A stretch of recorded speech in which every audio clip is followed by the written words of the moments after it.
Share बाजार है, दूसरा नाम मेरा म्यूजिक है सर। तो ये मेरे रोम रोम में बसा हुआ है। तो जब गाता हूँ तो दिल से ही गाता हूँ। अच्छा नहीं गाता हूँ, लेकिन जो भी गाता हूँ मेरे लिए बहुत अच्छी, मेरा जी जान लगा के गाता हूँ। बहुत बढ़िया गाते हैं। 2 बार तो मैंने वीकेंड पर सुन लिया, अब उसके बाद फिर ट्वीट किया, फिर दर्शकों के रिप्लाई आने लगे, बोले ये गाने के साथ साथ ये सीख है। और यही से मैं इंटरव्यू की शुरुआत करना चाहता हूँ। जिसने शॉर्ट किया वो रोज फंस रहा है। कैश वालों को शॉर्ट करते हैं 20% चले जाते हैं, बाजार को शॉर्ट करते हैं ऊपर चले जाते हैं पैसा। हम लोग भी सीएनबीसी आवाज पर यही कहते हैं, देखिए लॉन्ग करिए ना करिए, हाथ जोड़कर हम लोग कहते हैं शॉर्ट मत करिए बाजार को। आप भी सर ये जरा समझाइए, आपके गाने के मायने यही थे?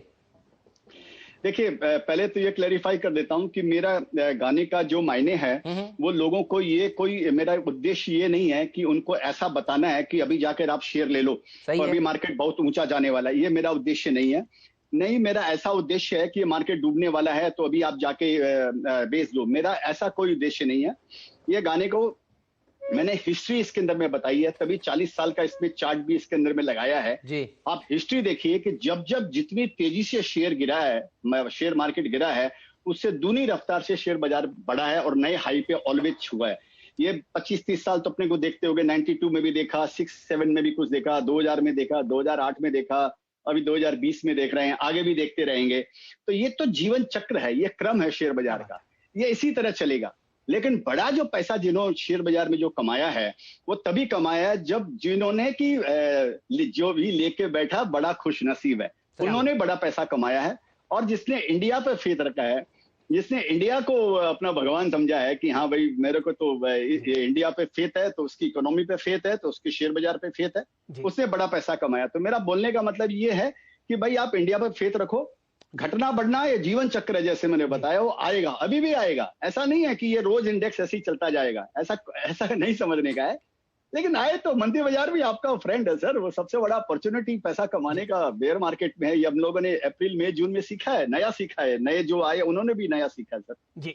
ये मेरा बोलने का मतलब। केडिया साहब, अमेरिका में वॉरेन बफेट जिन्होंने कहा कि अमेरिका को शॉर्ट करके किसी ने भी लंबी अवधि में पैसा नहीं कमाया, और भारत में आप कि भारतीय बाजारों को शॉर्ट मत कीजिए और लंबी अवधि में बहुत अच्छी तरीके से कमाइए। तो ये 2 सीख आज मिली हमारे दर्शकों को।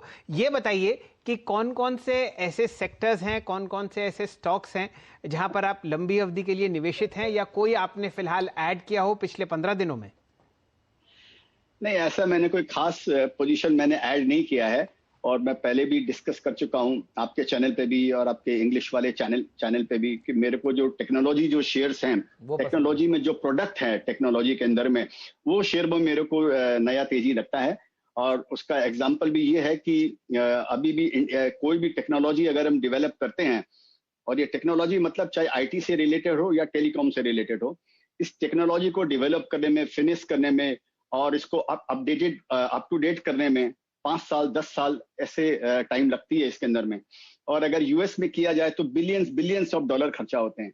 इंडिया में कई ऐसी कंपनी आपको मिलेंगी जिन्होंने 100 200 400 500 करोड़ में, 1000 करोड़ में वो टेक्नोलॉजी डेवलप की है, और वो पंगा ले रहे हैं या कॉम्पीट कर रहे हैं फॉर्च्यून 100 फॉर्च्यून 50 कंपनी के साथ में। ऐसी कंपनियों का फ्यूचर मेरे को ब्राइट लगता है। मेरे को लगता है कि उनकी वैल्यूएशन जो है, अगर आप P रेशियो से देखेंगे तो आप उन शेयरों को कभी ले नहीं पाएंगे। उनकी वैल्यूएशन मेरे को लगता है कि सस्ता है, क्योंकि पूरी दुनिया उनका एक मार्केट है। तो वो जैसे मेरा स्माइल प्रिंसिपल में मैं बोलता हूँ कि find a fish in the ocean, not a crocodile in the pond. तो मेरे को ये टेक्नोलॉजी जो है, टेक्नोलॉजी में जो भी टेलीकॉम और IT, ये सेक्टर में मेरे को कुछ 4-5 सालों 10 सालों के लिए, 10 साल तो आजकल बोलने में थोड़ा डर लगता है, जो 2020 ने ये सिखाया है, तो हमने भी अपना थोड़ा टारगेट घटाया है। तो 10 साल छोड़िए, लेकिन 2-4-5 साल तेजी लगती है। नहीं सर, आपने बहुत बढ़िया बताया। मुझे याद आता है मिड कैप IT में रैमको सिस्टम्स आपने उस लॉकडाउन में खरीदा था, जिगर लगता था उस समय खरीदने के लिए, और आपने वो दिखाया। तो आपके देखिए पैसे बन रहे हैं, आई एम श्योर। वो है ना आपके पास अभी भी? मैं देखता रहता हूँ स्टॉक को, 100 वाला 600 हो गया। एकदम है सर, एकदम 100% है। बढ़िया है सर। तो आपने बहुत बढ़िया सिखाया लोगों को, और आपको देखकर भी देखिए जिसने खरीदा ये स्टॉक, अब वो भी देखिए पैसा, दरअसल उनका पैसा मल्टीप्लाई हुआ है। तो शेयर बाजार में सही मिड कैप चुनना बहुत जरूरी है, और अगर आप सही मिड कैप चुनते हैं तो देखिए ये वो भाव है, 100 पर खरीदा था, हम हर रोज दिखाते थे, केडिया साहब ने खरीदा है बहुत ही बढ़िया कंपनी है और देखिए पैसा बनेगा। ये देखिए 6 महीने का चार्ट आपके सामने स्क्रीन पर आता हुआ नजर आ रहा है। कैसे चुनते हैं? थोड़ा फिशिंग सिखाइए सर हमारे दर्शकों को भी। आपके पीछे पीछे तो देखिए वो आपको तो फॉलो करते ही हैं, लेकिन कैसे चुनते हैं आप बढ़िया कंपनियां? आप ये थोड़े गुर भी सिखाइए हमारे दर्शकों को। हाँ जरूर सर, शेयर बाजार समंदर है, यहाँ पे हर आदमी का अपना अपना हिस्सा है। और मैं एक पानी का अगर मेरे चुल्लू में लेके आता हूँ तो उसे समंदर सूखता नहीं है। सीखने वाले को जरूर सीखना चाहिए। मैं उससे पहले उनको ये गुजारिश करूंगा कि मेरे शेयर को जरा सा न चुने, या चुने उसमें रिस्क है, ये आप जरूर समझ के चले कि ऐसा नहीं है कि मेरे 10 में से 2-3-4 शेयर हिट होते हैं। 4-5 शेयर, 2-3 शेयर तो डूब जाते हैं, और 3-4-5 शेयर हैं जो मीडियोकर रिटर्न देते हैं, और 2-3 कुछ ऐसे हो जाते हैं कभी कभी संयोग से, समझिए कि जो अच्छा रिटर्न देते हैं। तो इस बोलकर क्या तो मेरे साथ रहना है तो सारे शेयरों को आपको लेना पड़ेगा, जो आपको मालूम नहीं पड़ेगा, राइट। और या मैं कब बेच के निकल जाऊंगा ये भी मैं आपको बताऊंगा नहीं कि आज मैं बेचने आ रहा हूं, ऐसा बोल के मैं आपको बोलूंगा नहीं कि आप मेरा इंटरव्यू लीजिए, आज मैं शेयर बेचने वाला हूं। ये प्रैक्टिकल बात है। सही बात है। तो आप खाली ये चुनिए कि जैसे आपने पूछा, और बहुत बहुत सारे सिद्धांत है सर सीखने के दुनिया में। हर इन्वेस्टर का अपना अपना प्रिंसिपल है और अपना अपना स्टाइल है। वो मेरे को क्या स्टाइल सूट करती है उसके हिसाब से आपको देखना पड़ेगा कि आपको क्या स्टाइल सूट करती है। इसी बोलकर मैंने कहा था कि KYS is more important, know yourself is more important than filling KYC। तो जैसे रैमको सिस्टम का मैं आपको हवाला देता हूँ सर। मैं कई शेयर्स, नोट सारे शेयर, कई शेयर में 5-5 साल, 7-7 साल तक वेट करता हूं। मेरे वो रडार पे रहता है कि जैसे रैमको सिस्टम करीब 4-5 सालों से या 6 सालों से मेरे रडार पे है, और मैंने 500-600 रुपए में शेयर्स को देखा तो ऐसा लगा कि ये कुछ टेक्नोलॉजी ऐसा डेवलप कर रहा है जो मैं रैमको को रिकमेंड नहीं कर रहा हूँ। 100 का शेयर 600 में मैं रिकमेंड नहीं करूंगा किसी भी हालत में, चाहे कुछ भी हो जाए, ये आप समझ के चलिएगा। तो please don't take it that I am recommending the shares. So मैंने देखा ये ऐसी टेक्नोलॉजी है जो Fortune 10 company, Fortune 15 company, 5 company के साथ के जैसा प्रोडक्ट ये डेवलप कर रही है। और मैं एयरपोर्ट पे देखता था इसका ऐड लगा रहता था, मैं लंदन में देखा इसका ऐड लगा हुआ है, तो मेरे को लगा ये कंपनी कुछ तो कर रही है ये। तो लेकिन मेरे को उस समय शेयर बहुत एक्सपेंसिव लगा, तो मैंने उसको कभी लिया नहीं। और मैं 5 साल तक लेकिन मेरे वो रडार पे रहता था वो। तो मैं जनरली ये शेयर 2 साल, 5 साल, 7 साल मेरे वो दिमाग में रहता है कि इसको कभी मैं देखूंगा, कभी मौका मिलेगा। उस समय कंपनी का प्रोडक्ट भी पूरा डेवलप नहीं हुआ था, एस्टेब्लिश नहीं हुआ था। संयोग से मई जून के अंदर में जब भी मैंने लिया, उस समय मेरे को अचानक मैं भाव देखा 6-8 महीना, तो मेरे को लगा कि तो भाव 80 रुपये आ गया। तब मैंने जल्दी जल्दी पुराना जो भी मेरा अपडेटेड नहीं था उसको पूरा अपडेट किया। तो मेरे को लगा कि ये तो ऑलरेडी अभी जो 4 साल पहले स्थिति थी उससे बहुत अच्छी स्थिति में ऑलरेडी ये आ चुका है। खाली एक कोविड वाला डर था कि उसमें कैसे बिहेव करेगा।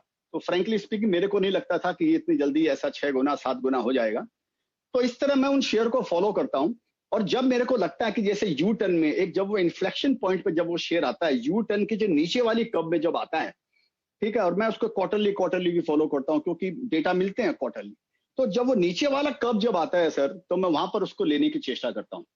तो इस तरह से मैंने यही पकड़ा। इसी तरह से मैंने तेजस नेटवर्क भी पकड़ा कि वो मैं उनको फॉलो करता हूं। तो यही मैं बता सकता हूं। मैं आने वाला था सर उस पर भी। तेजस नेटवर्क कितने समय तक पड़ा रहा, ढीला रहा, और जब आपका मिडास टच लगा तब इसमें देखिए एक बढ़िया डायरेक्ट साहब दिखाइए तेजस नेटवर्क। और पिछली बार आपने कहा था कि ऐसे स्टॉक्स जो टेलीकॉम सेक्टर को केटर करते हैं, आईटी के प्रोडक्ट बनाते हैं, प्रोडक्ट वाली कंपनियां, मुझे याद है देखिए इसमें भी एक क्या रैली देखने को मिली, 180% के शानदार रिटर्न्स इसने कमाकर दिए हैं।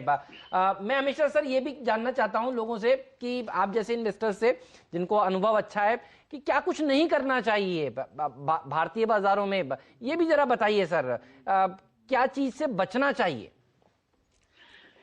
देखिए सर, उसका अगर शॉर्ट में अगर मैं जवाब दूं तो अगर 5000 कंपनी लिस्टेड है या 5500 कंपनी लिस्टेड है, तो 5000 अगर लिस्टेड है तो 4500 कंपनियों से बचना चाहिए।